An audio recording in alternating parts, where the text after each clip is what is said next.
Summer வந்தாச்சு. What's your plan for this holiday? எங்க கிட்ட விட்டுருங்க, நாங்க பாத்துக்கிறோம். VGT Holidays. GT Holidays, South India's #1 travel brand. Sir, Kubera audio launch பார்த்துருப்பீங்க. இது வரைக்கும் தனுஷை பார்த்ததுக்கும் இப்போ கொஞ்சம் வேற மாதிரி இருக்காரு. பேச்சுமே கிட்டத்தட்ட இதுக்கு முன்னாடி பேசினது வரைக்கும் கொஞ்சம் கமுக்கமாக சொல்லுவார். எனக்கு தெரியும், என்ன படிச்ச சிவனுக்கு தெரியும் அப்படின்னு. இப்போ கொஞ்சம் ஓப்பனாகவே சொல்லியிருக்காரு. உன்னால ஒரு செங்கலை கூட உருவ முடியாது அப்படின்னு. ரொம்ப காலமாகவே ஒரு ஃப்ரஸ்ட்ரேஷனில் இருக்காரு. ஏன்னா நாலாபுரத்துலேருந்து நீங்கள் தாக்கிட்டே இருந்தீங்கன்னா ஒரு மனுஷனுக்கு எவ்வளவு கோவம். இக்னோர் நெகட்டிவிட்டி அப்படின்னு நினச்சிட்டு நீங்கள் போயிடலாம். நான் பார்த்தா தானடா என்ன கோவம் வரத்துக்கு, நான் பார்க்கவே மாட்டேன்டா ஒன்று அப்படின்னு போயிட்டீங்கன்னா பிரச்சனையே இல்லை. நீ பார்க்காம போனால் கூட நமக்கு அனுப்புவீங்க கட் பண்ணி. பார்த்தீங்களா, உங்களை பற்றி அவன் சொல்லியிருக்கான், உங்களை பற்றி இவன் சொல்லியிருக்கான்னு நீங்கள் அனுப்பும்போது ஏதோ ஒன்று பார்த்து தொலைய வேண்டியதாக இருக்குது. அப்போ ஒரு கோவம் ஆட்டோமேட்டிக்காக வரும். இப்போ நீங்கள் சொன்ன மாதிரி எது எடுத்தாலும் தனுஷ்னு வராங்கல்ல. இப்போ யாரோ ஒரு பாடகி இல்லை யாரோ ஒருத்தங்க ஒன்று சொல்கிறாங்க அப்படின்னா அதை கொண்டு வந்து தனுஷ் கூட கம்பேர் பண்ணி சொல்கிறது இல்லை. ஒரு காலத்தில் தவறு நடந்திருக்கு, அது நம்ம மறுக்கவே முடியாது. தனுஷ் அப்படியே பரிசுத்தமான ஒரு ஆவின்லாம் நம்ம சொல்ல முடியாது. இப்போ தனுஷோட இந்த விஷயங்கள்லாம் பார்த்துட்டு நிறைய பேர் சிம்பு தான் பயங்கரமாக அவர் பின்னாடி வேலை செய்கிறாரு அப்படின்னாங்க. இன்னொன்று பிஆர்ஓ டீம்லாம் வச்சு அவருக்கு முன்னாடி நெகட்டிவிட்டி பரப்பிட்டே இருக்காங்க. இப்போ தனுஷ் ரிப்ளை பண்ணுறாருன்னு சொல்கிறாங்க. உண்மையிலே பின்னாடி யார் சார்?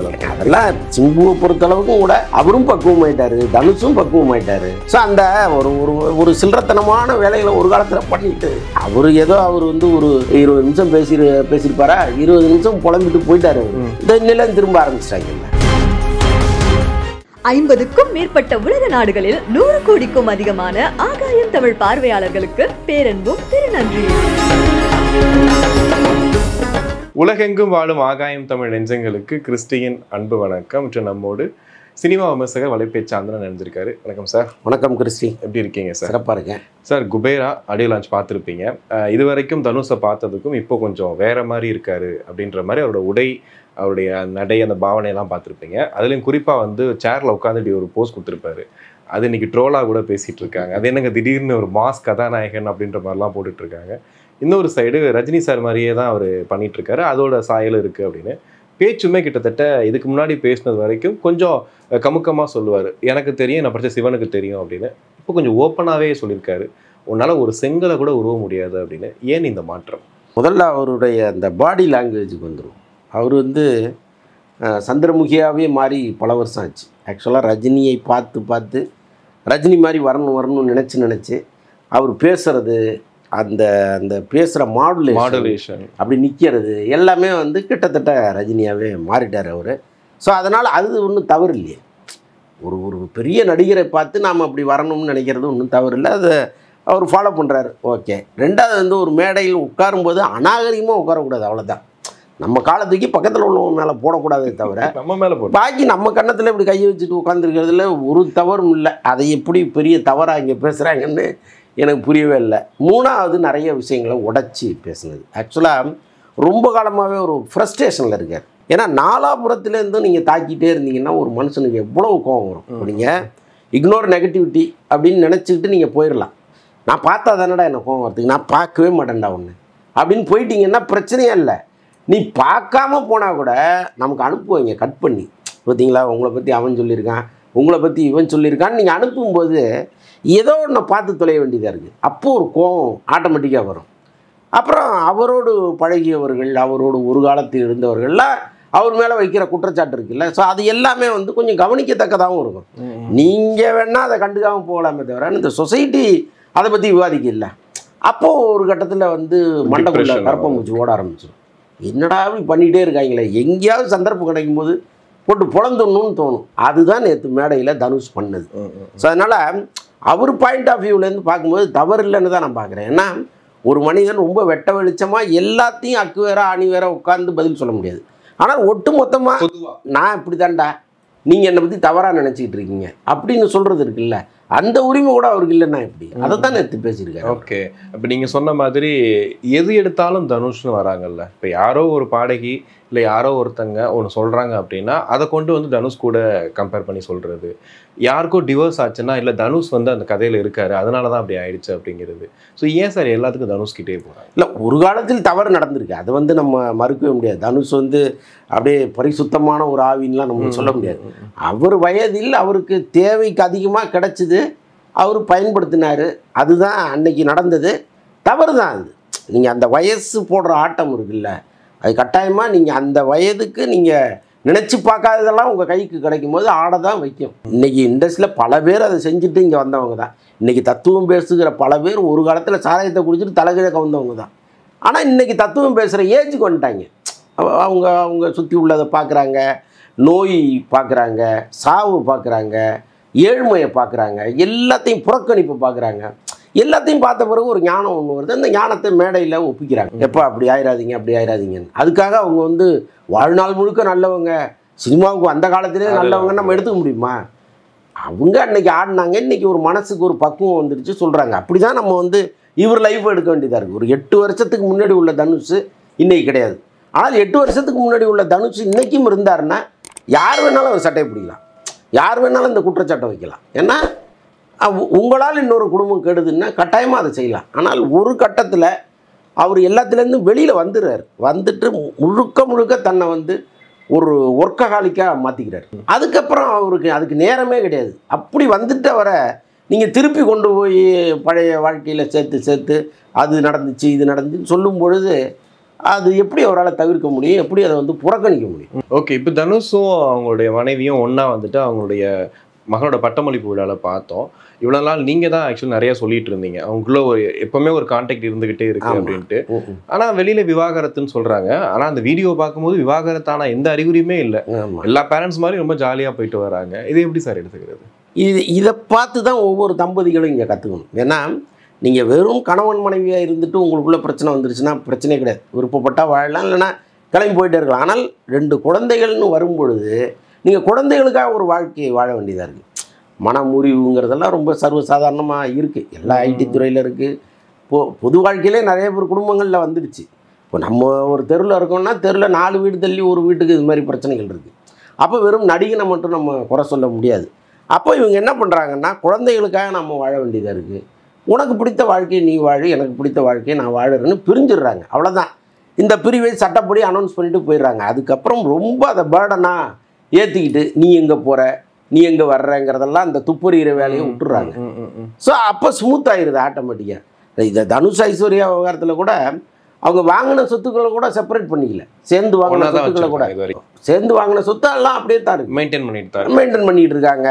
தினந்தோறும் இமெயிலில் சாட் பண்ணிக்கிறாங்க, தேவைப்பட்டால் ஃபோனில் பேசிக்கிறாங்க, தேவைப்பட்டால் நேரில் மீட் பண்ணிக்கிறாங்க. ஸோ இவ்வளவு நடந்துட்டு தான் இருக்குது. இதை நான் சொல்லும்போது ஒருத்தருமே நம்பலை. ஓகே, ஆனால் இன்னைக்கு பார்க்க எதுக்கு டைவர்ஸ்னு ஒரு இது இருக்குல்ல சார், அதுதான் சொல்கிறேன். அது ஒரு புதிய ஏற்பாடு, அவ்வளோதான். நம்ம அவங்கவுங்க சுதந்திரத்துக்கான ஒரு புதிய ஏற்பாடு. இப்போ இந்த டைவர்ஸ் ஆகாமல் இருந்ததுன்னு வைங்களேன், ராத்திரி 10 மணிக்குள்ளே நீ ஏன் வரலைங்கிற கேள்வி வரும்.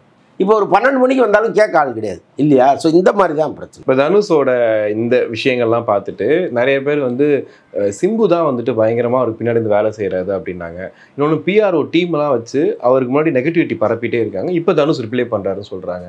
உண்மையிலே பின்னாடி யார் சார்? இல்லைங்க, அதெல்லாம் சிம்புவை பொறுத்தளவுக்கும் கூட அவரும் பக்குவமாயிட்டார், தனுஷும் பக்குவமாயிட்டார். ஸோ அந்த ஒரு ஒரு சில்லறத்தனமான வேலைகளை ஒரு காலத்தில் பண்ணிட்டு இருந்தாங்க. அதை நம்ம இல்லைன்னு சொல்லவே முடியாது. சிம்புவும் அப்படி தான் இருந்தார், தனுஷும் அப்படி தான் இருந்தார். அவங்களுக்குள்ள அந்த ரைவல் வந்து இருந்துகிட்டே இருந்துச்சு. இவர் இல்லாதப்போ இவரை கிண்டல் பண்ணுறது, அப்புறம் அவர் இல்லாதப்போ அவரை கிண்டல் பண்ணுறது. ஸோ இதெல்லாம் நடந்துகிட்டு தான் இருந்துச்சு. அப்போ இங்கே 2 பேருக்கும் நடுவில் இருக்கிற நண்பர்கள் இருப்பாங்கல்ல, இவங்க போய் 1க்கு 10 போட்டு கொடுப்பாங்க. அந்த ரைவல் வளர்ந்துகிட்டே இருக்கும். ஸோ இதெல்லாம் ஒரு காலத்தில் இருந்துச்சு. அதுக்கப்புறம் பார்த்தீங்கன்னா என்ன திடீர் மாற்றம் இவங்களுக்குன்னு தெரியல. அப்படியே பக்குவம் டோட்டலாக மாறிட்டாங்க. இப்போ இவங்க ஏதோ இப்போ ஒரு மீடியாலாம் இருக்குது, பக்கத்தில் இன்னும் அப்படி கட்டி பிடிச்சி ஒரு போஸ்ட் கொடுக்கறது, அதோட போயிடுச்சு. அதுக்கப்புறம் முறைச்சிக்கிட்டு இருப்பாங்கன்னு நம்ம நினைக்கிறோம்ல, அதெல்லாம் ஒன்றுமே கிடையாது. ரொம்ப கேஷுவலாக இருக்காங்க அவங்க. ஸோ அது சிம்புக்கு முதல்ல இதுக்கெல்லாம் நேரம் கிடையாது. அவர் அடுத்தடுத்து 3-4 படத்தை கமிட் பண்ணி வச்சுட்டு ஓடிக்கிட்டு இருக்காரு. எப்படி தனுஷ் வந்து தன்னை ரொம்ப பிஸியாக மாற்றிக்கிட்டு எதுக்கும் நேரம் கொடுக்காம ஓடுறாரோ, அதே மாதிரி சிம்பு ஓட ஆரம்பிச்சிட்டாரு. இப்போ அவர் வந்து இல்லை தனுஷை வந்து ஒழிச்சிடணும், ஒரு 10 பேர் கிளம்புங்கடா அப்படின்லாம் சொல்கிறதுக்கு அவருக்கு நேரமும் கிடையாது, மனசும் கிடையாது. ஸோ இதுதான் உண்மை.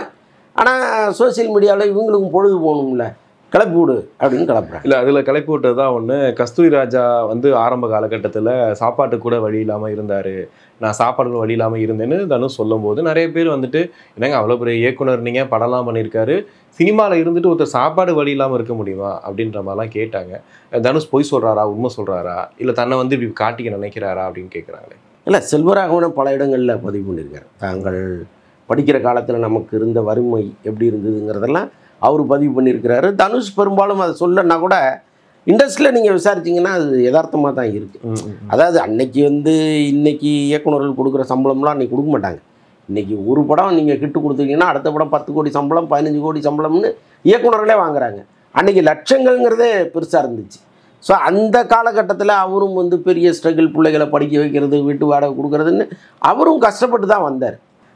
அதனால் இப்போ தனுஷ் சொல்கிறதெல்லாம் உண்மை தான், அது பொய்யெல்லாம் அவர் பொய்யெல்லாம் கிடையாது. ஓகே, இப்போ குபேரோட அந்த இது பார்த்துருப்பீங்க, அப்டேட்ஸ்லாம் பார்த்துருப்பீங்க. எப்படி இருக்குது சார் ஒரு பேன் இண்டியா படம்? அது தமிழில் இந்த மாதிரி கனெக்ட் ஆகும். அது இல்லாமல் டைட்டிலுக்கும் அதோட கெட்டப்புக்கும் நிறைய இதெல்லாம் சொல்கிறாங்க. ஒரு வித்தியாசமான டீசர் ட்ரெய்லரையும் பார்த்தோம். எப்படி இருக்குது பார்க்குறது? ஆமாம், டோட்டலாகவே அது இந்த ப்ரெசன்டேஷன் முழுக்க கொஞ்சம் வித்தியாசமாக இருக்குது.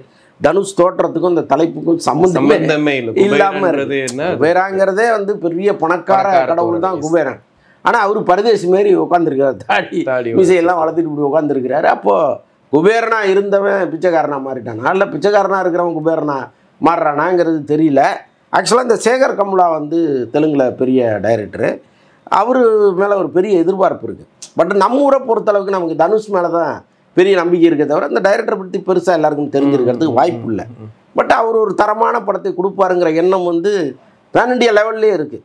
ஸோ அதனால் இன்னமும் தனுஷ் அவரை பெருசாக நம்பினதுனால தான் இந்த படத்துக்காக ஓடிட்டே இருக்கார். ஓகே, அந்த படத்தோட ப்ரொமோஷன்ஸ் இன்னும் பல விஷயங்களில் அவர் இங்கே இருக்கிற வேலைகளை கூட ஒத்தி வச்சுட்டு அதை பண்ணிகிட்டு இருக்காரு. அப்போ அந்த கதையின் மீது அவருக்கு எவ்வளோ நம்பிக்கை இருக்கும். ஆனால் இப்போ இண்டஸ்ட்ரியை பொறுத்த வரைக்கும் தனுஷால் மட்டும்தான் ஒரு அப்பா கேரக்டரும் பண்ண முடியுது, ரொம்ப சின்ன பையன் கேரக்டரும் பண்ண முடியுது, காலேஜ் முடித்த பையனு. இப்போ ஒரு பிச்சைக்காரன் கேரக்டர் ஆனால் பண்ணுறேன் அப்படின்னு. எப்படி சார் எல்லாமே அவரால் இல்லை மாதிரி இருக்கு? இல்லைங்க, எல்லாராலையும் அது பண்ண முடியும். சிம்புவால் பண்ண முடியாதா? பண்ண முடியும், அவராலையும் பண்ண முடியும். பட்டு சிலர் எல்லாத்தையும் ஏற்றுக்க வச்சுருவாங்க. அவர் அப்பாவா நடிக்கிறாரு, பிள்ளையா நடிக்கிறாருன்னா நம்ம ஏற்றுக்கிற அளவுக்கு ஒரு ப்ரெசன்டேஷன் நான் அதை தான் கேட்டேன் அவங்க கொடுத்துருவாங்க. இன்னொன்று தனுஷா எல்லா கேரக்டர் நடிப்பாருப்பா அப்படிங்கிற ஒரு உணர்வை மெல்ல மெல்ல இங்கே ஏற்றி விட்டுறது. அதுக்கப்புறம் நீங்கள் என்ன பண்ணாலும் ஒத்துப்பாங்க. ஆனால் அப்படி இல்லாமல் தனக்குன்னு ஒரு இமேஜை வளர்த்துக்கிட்டு இந்த இடத்துல நான் இறங்க மாட்டேன் அப்படின்னு இருக்காங்க இல்லையா, அவங்களால அது முடியாது. அப்படி அவங்க பண்ணும்போது ரசிகர்கள் அதை ஏற்றுக்க மாட்டாங்க. அந்த சிக்கல் இருக்குது. அதை நீங்கள் மெல்ல மெல்ல தான் கொண்டு வரணும். இப்போ தனுஷ் ஸ்பீச்சுக்கு அப்புறம் ஒரு தாக்கம் என்னவா சார் இருக்கும்? ஏன்னா இது வரைக்கும் ஓப்பனாக சொல்லாத ஒருத்தர்.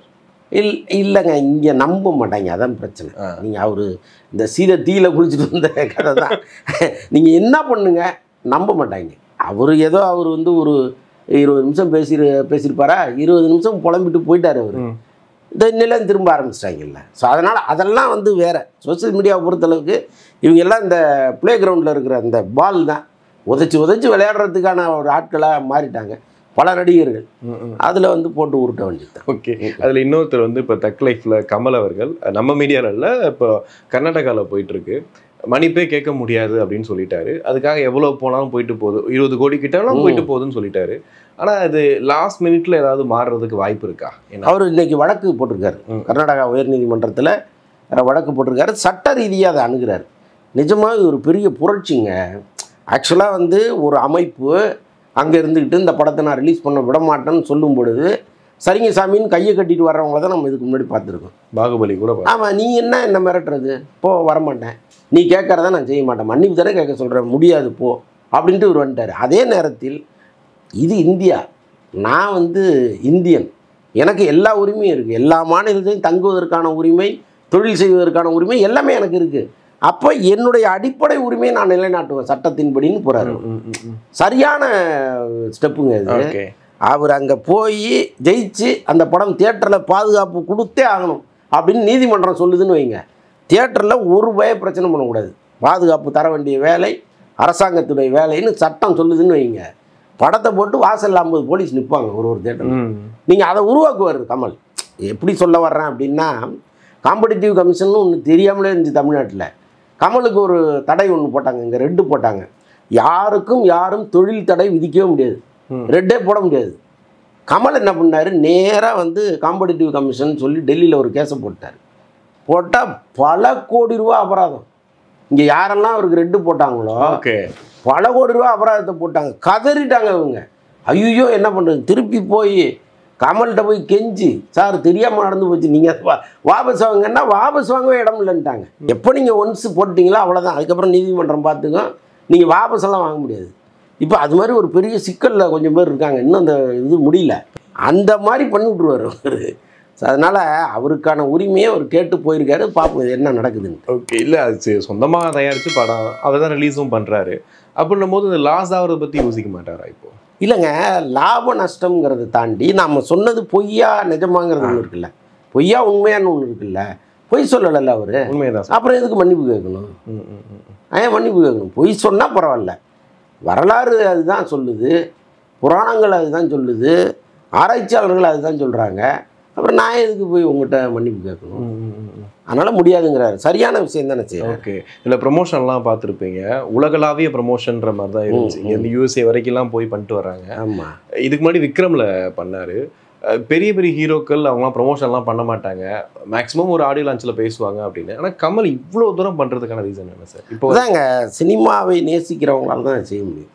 இது வந்து என் வேலை இது இல்லை அப்படின்னு சினிமா சொல்லவே சொல்லாது. இது என் படம்னு தூக்கி சுமக்கிறது தான் சரியான ஒரு கலைஞனுக்கு அழகு.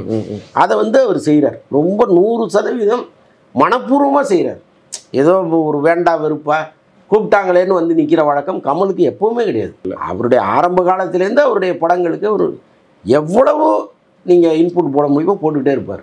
ஸோ அதுதான் இன்றைக்கி வரைக்கும் அவர் செய்கிறார். ஓகே, இந்த நான் தேட்ரிக்கல் அதோட இது எவ்வளோ, தேட்ரிக்கல் எவ்வளோ சார் ஆயிருக்கும் இப்போ வரைக்கும் தக்லைஃப் பொறுத்த வரைக்கும்? இல்லை, அது நமக்கு தெரியல. அது அந்த பிஸ்னஸ்லாம் நம்ம விசாரித்து சொல்லணும். நிச்சயமாக அது வலைப்பீச்சில் சொல்லணும். ஓகே, இப்போ கமலை பொறுத்த வரைக்கும் இப்போ ரீசெண்ட் இன்டர்வியூஸ்லாம் நீங்கள் பார்த்துருப்பீங்க, கொஞ்சம் நிறையா பேசுகிறாரு, நிறைய வந்து ட்ரால்ஸும் நீங்கள் பார்த்துருப்பீங்க, சொல்கிறதே வந்து வேறு மாதிரி சொல்லிடுறாரு அப்படின்றதெல்லாம் பார்த்துருப்பீங்க. என்ன ஆச்சு அவருக்கு? என்ன ஆச்சுன்னு சொல்கிறத விட வயது, அதை நீங்கள் ஒரு காரணமாக கூட சொல்லலாம். என்னப்போ நீங்கள் இதே கமல் வந்து குழப்பமாக பேசுவார், அது வேறு. ஆனால் ஒரு 20 வருஷத்துக்கு முன்னாடி இவ்வளோ பேசுவார், பேச மாட்டார். லிமிட். ஒரு கேள்வி கேட்டிங்கன்னா அதுக்கு வந்து 4 வரியில் பதில் சொல்லுவார், தேவைப்பட்டால் 10 வரியில் சொல்லுவார். ஆனால் இன்றைக்கி வந்து 1 வேர்டு கொஸ்டினுக்கு அவர் வந்து 10 வரியில் பதில் சொல்கிறார். அது வந்து வயது தான். இன்னொன்று அனுபவம். இப்போ இதே கமல் இல்லாமல் வேறு ஒருத்தர் நீங்கள் பேசுனீங்கன்னா பேசுகிறதுக்கு விஷயம் இருக்காது. அவர்கிட்ட இருக்குது, நிறைய இருக்குது, நிறைய இருக்குது. அவ்வளோ படங்கள் நடிச்சிருக்கிறாரு, அவ்வளோ பெரிய மனிதர்களோட அவர் ட்ராவல் பண்ணியிருக்கிறாரு, அதை தாண்டி அவ்வளோ படிச்சிருக்காரு, அவ்வளோ பார்த்துருக்காரு, அவ்வளவும் இந்த மண்டைக்குள்ளே இருக்குது. நீங்கள் கொட்டினா 24 மணி நேரமும் அவர் கொட்டிகிட்டே இருக்கலாம், அவ்வளோ விஷயங்களை வச்சுருக்காரு. அப்போ அவர் பேசுகிறது கம்மின்னு தான் நம்ம சொல்லணும்.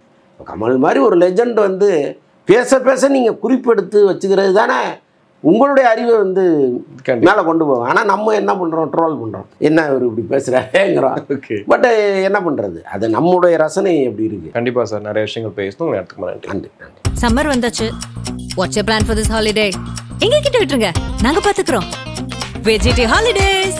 GT Holidays, South India's #1 travel brand.